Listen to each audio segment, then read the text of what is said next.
మీరెప్పుడైనా ఆలోచించారా అసలు ఈ దేవుడంటే ఎవరు, అతని అస్తిత్వం ఎలా ఉంటుంది? పురాణ గ్రంథాల్లో చెప్పిన విధంగా ఈ సృష్టిని, ఈ భూమిని, ఈ సర్వజీవ జాతుల్ని పుట్టించింది దేవుడైతే మరి ఆ దేవుణ్ణి పుట్టించింది ఎవరు? కులం, మతం ఇవి ఎలా, ఎప్పటి నుండి ఏర్పడ్డాయి? ఈ అంతు చిక్కని ప్రశ్నలకు మీకు జవాబు తెలియాలంటే మీ కాలంలోని కొన్ని క్షణాలను ఈ వీడియో కోసం కేటాయించి చూడండి. చాలా ఆసక్తికరంగా అనిపిస్తుంది. ఇక ఆలస్యం చేయకుండా స్టార్ట్ చేసేద్దాం.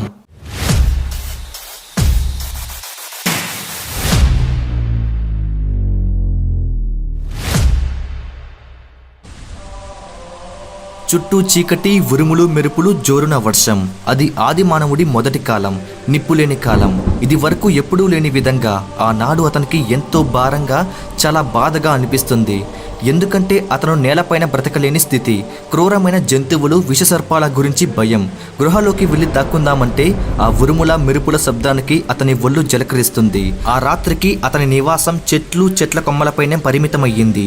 జోరు వానలో తడుస్తూ ఏమీ చేయలేని నిస్సహాయ పరిస్థితిలో అలా చెట్లపైన కూర్చొని ఉండిపోయాడు. మనిషి ఏమీ చేయలేని పరిస్థితిలో వెయిట్ చేయటమో లేదా దేన్నైనా బలంగా నమ్మటమో ప్రయత్నిస్తాడు. వర్షంలో తడుస్తూ చెట్ల కొమ్మలపైన నరకం అనుభవిస్తున్న ఆ ఆది మానవుడు ఒక వెలుతురు కోసం వేచి ఉన్నాడు. అంటే ఉదయం ఎప్పుడు వస్తుందా అని ప్రాణాలను గుప్పెట్లో పెట్టుకుని బిక్కుబిక్కున చూస్తున్నాడు. ఎందుకంటే కనీసం ఆ సూర్యకాంతిలో ఆ మృగాల నుంచి తప్పించుకోవచ్చు. ఈ చలి, వర్షం నుంచి ఆ వెచ్చని సూర్యరశ్మితో ఉపశమనం పొందవచ్చు. అందుకనే అతను సూర్యుని కోసం కంటి రెప్ప వేయకుండా ఆశగా చూస్తున్నాడు. ఆ రాత్రి అతనికి క్షణాలు యుగాల్లా గడుస్తున్నాయి. చిన్నగా ఆ చీకటిని చీల్చుకుంటూ సూర్యుడు ఉదయిస్తున్నాడు. దాన్ని చూసిన ఆది మానవునికి ఆ మండే సూర్యుడిని చూసిన తర్వాత కొండంత బలం, భరోసా, జీవితం మీద మళ్ళీ ఒక ఆశ పుట్టింది. ఆ క్షణం చరిత్రలో మునిపెన్నడూ జరగని ఒక సంఘటన జరిగింది. ఆ ఆది మానవుడు మొట్టమొదటిసారి ఆ సూర్యుడికి తన 2 చేతులెత్తి మొక్కటం మొదలుపెట్టాడు. దాంతో సూర్యుడు కాస్త సూర్య భగవానుడయ్యాడు. తన ధైర్యం, తన దైవం సూర్య భగవానుడిని గట్టిగా కొలవటం ప్రారంభించాడు. కానీ ఈ నమ్మకానికి ఉన్న సమస్య ఏంటంటే దాన్ని మించిన శక్తి లేదు, దాన్ని మించిన బలహీనత లేదు. ఇలా కాలం గడుస్తున్న కొద్దీ మనిషి నిప్పుని కనుగొన్నాడు. దాంతో రాత్రి వేళలో సూర్యుని అవసరం లేకపోయింది.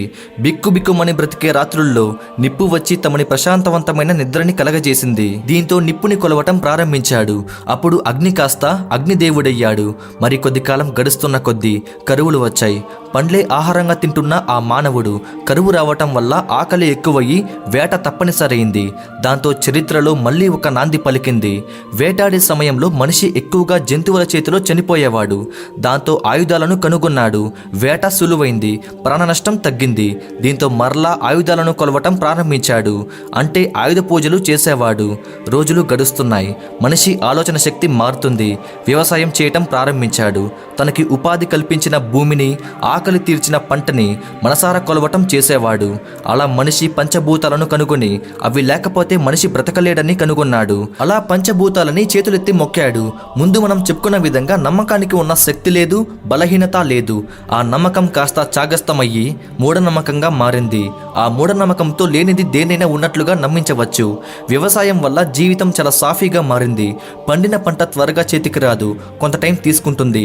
దాదాపు 6 months కష్టపడి గోధుమ పండించిన మనిషి ఒక విరామం తీసుకొని సాధించిన దాన్ని సెలబ్రేట్ చేసుకునేవాడు.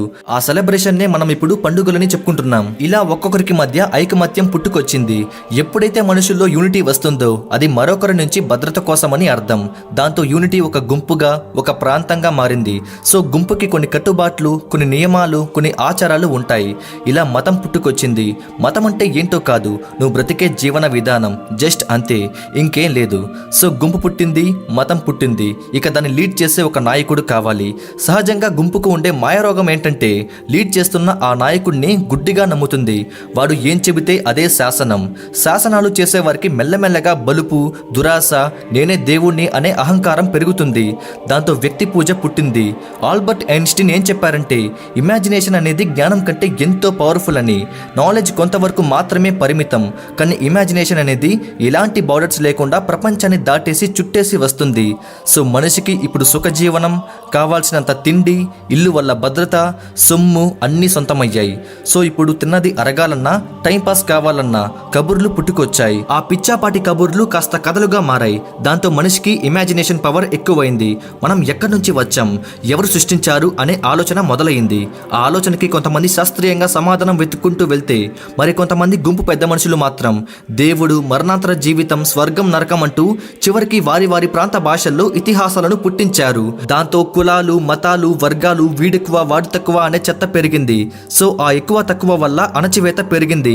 అణచివేత వల్ల తిరుగుబాటు మొదలైంది. తిరుగుబాటు వల్ల రక్తం ఏరులై పారింది. ఎగ్జాక్ట్ గా ఈ టైంలోనే కొన్ని గుంట నక్కలు అధికారం కోసం భద్రత పేరుతో, ఐకమత్యం పేరుతో, హక్కుల పేరుతో, అంటరానితనం పేరుతో, మేము ఎక్కువ మీరు తక్కువ అనే పేరుతో ప్రజల్ని ఆలోచించనీయకుండా దేవుడు, మతం పేరుతో మోసం చేస్తున్నారు. అబ్రహాం లింకన్ ఏం చెప్పారంటే, ప్రజల్ని ఎక్కువ రోజులు మోసం చేయలేం, కానీ ఈ మతం, దేవుడు అనే పేరుతో తరతరాల వరకు మూర్ఖుల్ని చేయవచ్చు అని చెప్పాడు. చాలా రోజులుగా నన్ను చాలా మంది అడిగిన ప్రశ్న ఏంటంటే, మీరు దేవుణ్ణి నమ్ముతారా నమ్మరా అని. ఈ వీడియోని చూసిన తర్వాత మీకే అర్థమై ఉంటుంది, నేను దేవుణ్ణి నమ్మను. అంటే ఈ మనుషులు పుట్టించిన కల్పిత పాత్రలు, ఈశ్వర, అల్లా, యేసు లాంటి దేవుణ్ణి నేను నమ్మను. కానీ నా దృష్టిలో దేవుడు అంటే ఈ నేచర్, ఈ ప్రకృతి లేకుంటే మనం భూమి మీద జీవించలేం. అలాగని నేను ఈ ప్రకృతిని చేతులెత్తి మొక్కి పూజలు చేయమని చెప్పను. ఎందుకంటే మీరు మొక్కినా మొక్కకపోయినా ఈ చెట్టు మీకు ఆక్సిజన్ ఇస్తుంది, సూర్యుడు మీకు ఎనర్జీని ఇస్తాడు, జలం మీ దాహాన్ని తీరుస్తుంది. సో అలా మన పని మనం చేసుకుంటూ మన జీవితాన్ని గడపాలి. అలా కాకుండా తక్కువ ఎక్కువ జాతి, కులం, మతం గురించి బ్రతికితే నీకంటే ఈ జంతువులు ఎన్నో రెట్లు నయం.